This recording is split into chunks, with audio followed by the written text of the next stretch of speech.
You could say I took my time with this, right?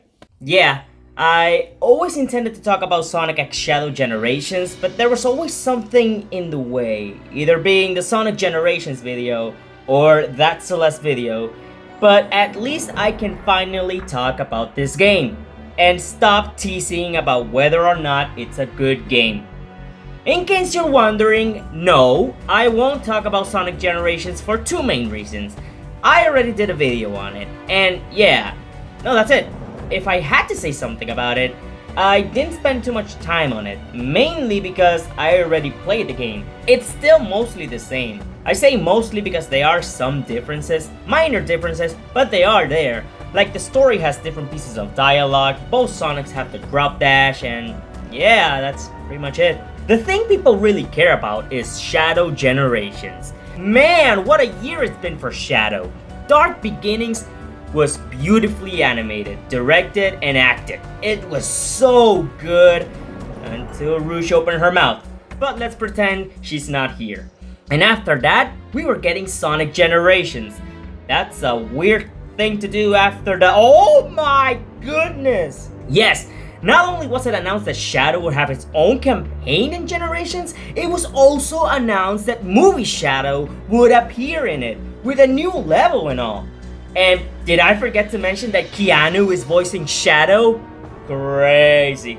Let's discuss Shadow Generations. Before we get there, I will discuss some spoilers. I know the game's been out for a while now, but better be safe than sorry. Our story begins showing us the moment Shadow awakened from his coma, when he first met Maria and Gerald Robotnik. Cut to the present day, we see Shadow exploring the Ark. In Dark Beginnings, Shadow was told by Gun that there was some dark matter or something like that back in the Ark, and it was up to Shadow to explore what's in there. Turns out that it was none other than Black Doom. Yes, Black Doom is back for the first time since Shadow Generations.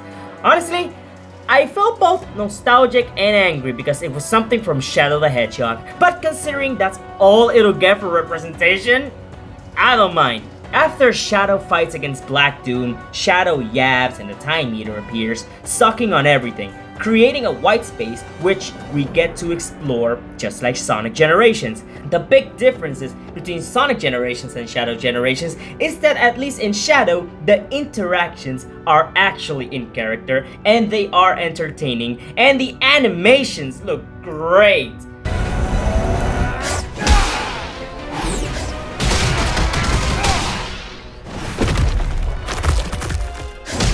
When it comes to the story, you won't get much of it here. Actually, I have some complaints with it. Yes, the interactions are all good, like Shadow, Maria, and Gerald, but man, do I wish we got more of this. There are some scenes that could have benefited a lot more if there were more interactions between them, like the scene where Shadow genuinely smiles. That was a great scene, but because they barely interacted, it doesn't feel as earned as it should be. Or the ending. Yes, it was a great ending, one of my favorites in the series, but imagine if we got to see more of them. The ending would have hit 10 times as hard, and this is the real deal. This is not just a phantom clone or whatever. These are the real deal. This is the real Maria and real Robotnik. So yeah, I feel like they could have done a lot more. Sad as it is to say, but the game not having much more of a story than Generations kinda hurt the thing a bit. However, while the story did fail on some things, it more than made up for it in others, like the presentation for the cutscenes are beautiful. Honestly, the best looking cutscenes in the series. It's not a high bar, I know. Speaking of high bar, how does the gameplay compare to Sonic Generations? Let's discuss that. Remember how, in the Sonic Generations video, I said that I wish every modern level was pure 3D with no 2D in sight? Well, my wish came true! Every first act for every level is in 3D, and I mean pure 3D. And to that I say, thank God! It took them a long ass time to finally do that, but if you're sad thinking there's no 2D, well, you're in luck, because every second act of every level is in 2D. and they are also pretty solid levels. I mostly play the 3D levels, obviously, but it's nice to know that the 2D ones are also damn good. And unlike Sonic Generations, there isn't a level I don't like. It was so easy to screw up one level, just like how they did Planet Wisp. But it just wasn't the case. Even the weakest level, in my opinion, that being Rail Canyon, was good. Oh, I almost forgot to mention about the hub world. In Sonic Generations, the white space was all 2D. Sure, they added good music, but it was pretty boring to explore. Now it's 3D as well. As you beat the levels, you also unlock some more abilities for Shadow to use not only in the levels, but also the hub worlds. Those abilities being the Chaos Spear, which you shoot 5 of those. Doom Blast, which you hold on to the homing attack on a specific enemy and Shadow kicks them like an asshole. It's funny. Doom Surf, which is pretty fun to use at times. Doom Morph, which is just okay. I don't really love using this morph. Doom Wing. At first you use it in the second act of the Space Colony arc. After that, you won't be able to use it until Radical Highway. It's the best morph to use in the hub world and in the game. Super OP and super fun. Since we're talking about worlds, let's see which levels are in the game. The Space Colony arc. Not unpopular opinion, but this is one of the best first levels in the series. Up there with City Escape and Windmill Isle. An amazing first impression for the game. Rail Canyon. This was one of my least favorite levels in Heroes. And it is my least favorite level in the game. But man, I'm so happy this turned out to be such a good level. Sunset Heights. I don't know why this is here, considering Shadow wasn't in it that much.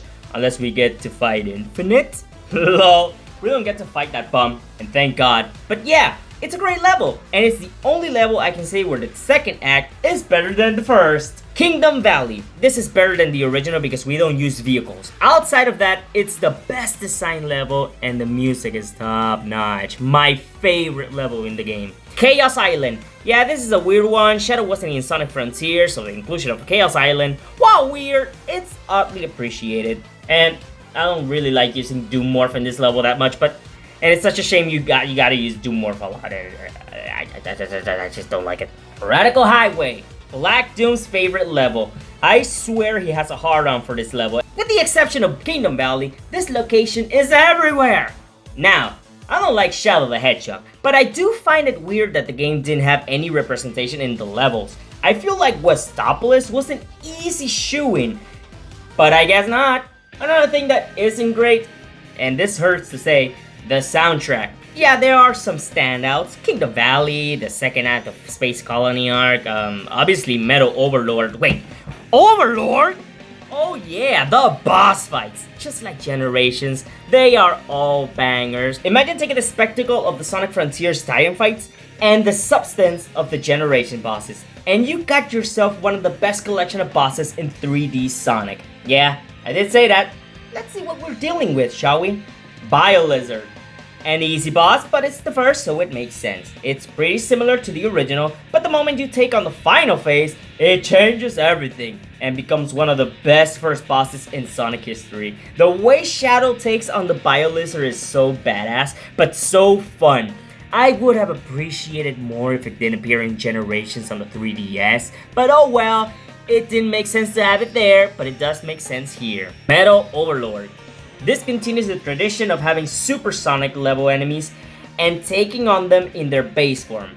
And that What I'm Made Of remix is such good shit. And great attention to detail in having Overlord also having the ability to use Chaos Control. Sadly, it is the weakest boss in the game and the one I come back to the least. Mephiles. Mephiles is back. When I saw this the first time, I was dreading the fact that Mephiles was back.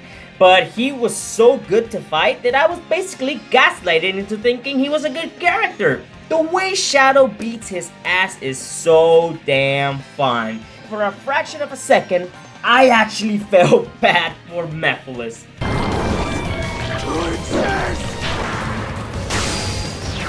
There is no future for you. Ever. So far, the bosses have been great, just like in Generations. Hopefully, the game doesn't fumble the final boss and...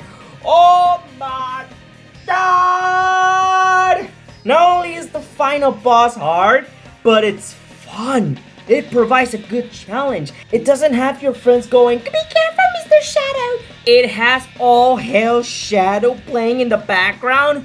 Okay, yeah, this is a great final boss, one of the best in the series, easily. Shadow Generations is good. I remember I said last year that if Sega, Sonic Team, whatever, locks in, they have themselves a great game in their hands. And that game was this one.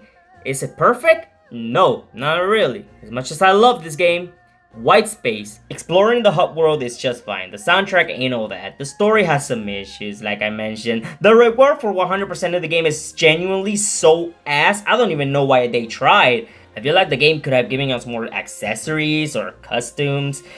But nah, that's too much to ask. I like that Terios is in the game. I'm also glad we got Shadow instead, because what the hell is this thing? But with some great level design, the best controls in any Boost game, some of the best bosses in the series, and of course an impactful ending, Shadow Generations is my favorite Boost title in the series. And I can't believe I'm saying this, but it's also one of my top 5 favorite Sonic games, period. A surprise to be sure, but a welcomed one. Here's hoping they end the Year of Shadow with a bang when the 3rd Sonic movie comes out. I give this game a 9 out of 10. I'm Shonk Tehonk. Drink a lot of water and brush your teeth. Ciao ciao!